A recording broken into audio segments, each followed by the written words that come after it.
For years and years and years. I drank all the time. I was dying inside. Built the life, built the business, built the marriage, built the family. Had money, had a job. But fuck, I felt invisible to myself. I felt invisible to my family. And ultimately, I just felt like a ghost in my own life. A fucking shadow of a man that I should be. All these things in our head that we say to ourselves, oh, fucking just if this happens. But life, you've built it.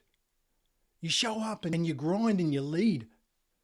But as soon as that bloody clock in your head ticks over, it's time to get pissed. You disappear. You go home, crack the first drink. You feel the buzz. And then you vanish from your wife. You vanish from your kids.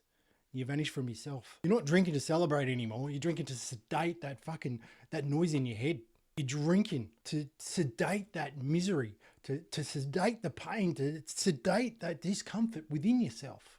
But no one calls you out. No one says, hey, fucking dickhead, what are you doing? Because outwardly, nothing looks broken, but you're broken. I knew I was broken, but nobody said. Well, people did say, but I didn't hear it because we know everything because we've got a job. We tell ourselves these bullshit because we've got it all together, haven't we? And that's the thing. It's not that everything's okay. Everything's not okay, but everything hasn't completely fallen apart. And that's the thing. And then we get stuck into this loop of regret. I was in this loop for decades because it's just a loop over and over and over again. You go into the disappearing act. So you drink to escape from your life and your problems. And then you feel shit.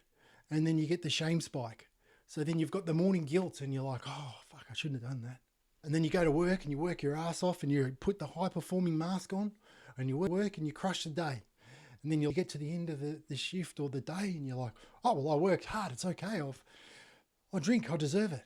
And then you lie to yourself to say you deserve it.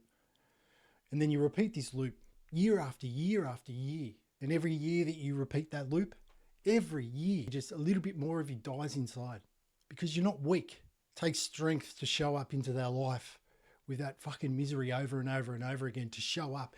And in spite of that, in spite of everything, you still fucking show up. You still deliver. You still get the results. But fuck, what does it cost you? What does it cost when you look in the mirror? You can still close you can still close deals. You can still go to work at the same time. You can show up and you're looking for willpower.